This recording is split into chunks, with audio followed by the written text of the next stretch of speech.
Hello, welcome to the walk around video of my 1997 Acura SLX. This will be the final video in my ongoing series of repairs of this vehicle. For the last 2 years it's been under my care and in my shop and my daily driver for work.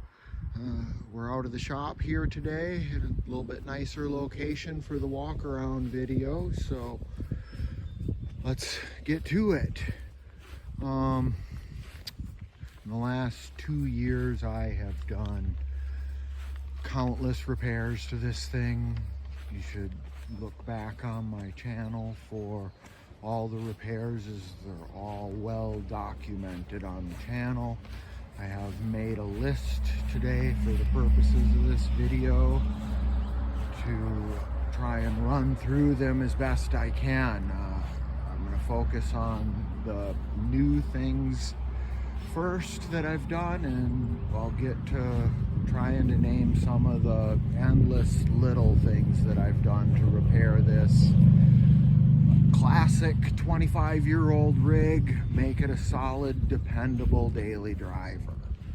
So here we go with the list. What's new is timing belt, tensioner, water pump, radiator, all associated hoses that go with the radiator, heater core, all associated hoses that attach to the heater core, drive belts, thermostat, spark plugs, all the bypass hoses, the temp sensor and the temp sender, front axles, ball joints, front calipers, rotors, pads, rear brake pads. Tires are 265 70 516 because it is lifted 2 inches. So that's a +1 mud tire on it. It's got a 2-inch Calmini torsion bar coil spring lift with Calmini shocks on it. Went into the engine recently, did rocker shafts and lifters. So common 3.2 valve tick does not exist in this car anymore. It's very quiet. Did the valve cover gaskets, camshaft seals, front main seal, power steering hose, alternator, injector seals, oil cooler seals, windshield, fuel pump, fuel filter, battery, trans flush and filter, alignment, differential fluid change, transfer case fluid change, oil change, wheel bearings packed, grease the drive lines. Limited slip additive was put in when I did the rear differential fluid because it does have a factory limited slip rear diff. The AC has been charged so it blows nice and cold air on a warm summer day. So that is a pretty good list of all of the new repairs that have been done to this vehicle. I do have, okay, so start back here. I did add this tonneau cover from an Isuzu Trooper. These are all the same as an Isuzu other than badging and some wood grain, few minor things here and there, so a lot of the parts swap over. I don't think Acura ever came with those, so I added that, which is a nice touch. Acura cargo netting, Isuzu Trooper floor mat back here. Here's my book, got all the factory manuals that came with it along with my documentation as inspired by my favorite Acura YouTuber, Tyson Hughie. Go watch his channel, it's fantastic. But every repair is well documented, not only on my YouTube channel, but in this book. I saved all my receipts and everything. So even all the little things are well documented. Back here, I replaced this arm was broken, and that was causing the damage to the bumper there. I never found a nice rear bumper. The bumper's functional, just never found a nice one.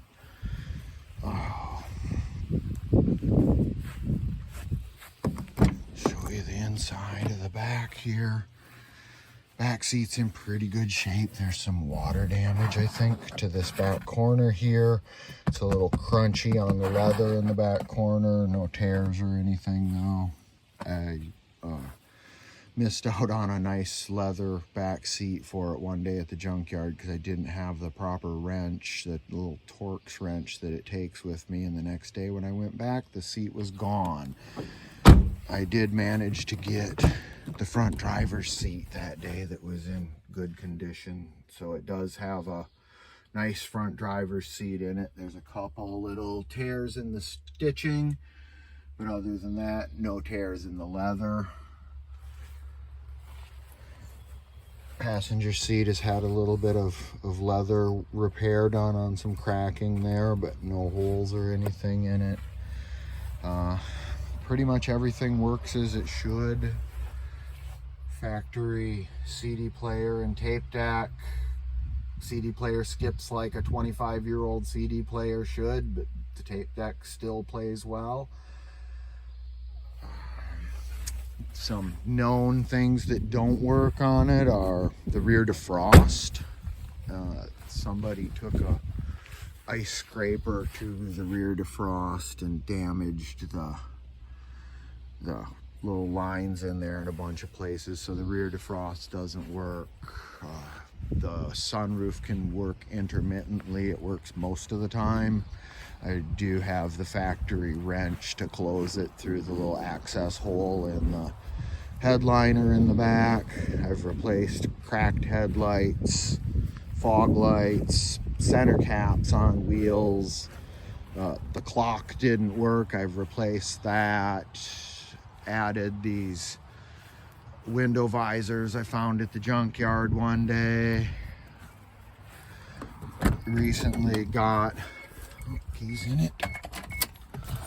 Recently got a nice steering wheel out of a rodeo. They're the same as the Acura, so it's a nice leather steering wheel with no tears or anything in it. Look around the inside of it a little bit there. I've done my best to make this thing a nice, comfortable daily driver. It's very dependable. Don't know what else to say about it. It's a nice rig. I will miss it sorely when it's gone, but I can't keep them all, so it's going up for sale soon. If anybody's got any interest, you can contact me through the YouTube page. I don't have a definite asking price on it yet. The work that was completed is, if you had to take it into a shop, it'd be somewhere around $10,000 just for the build, not to mention the car and all the little thises and that's that I fixed to make it nice. So yeah, hit me up because I'm not quite sure where it's going to be advertised yet, but if you've been following along with my video and you're interested, reach me in the comments below.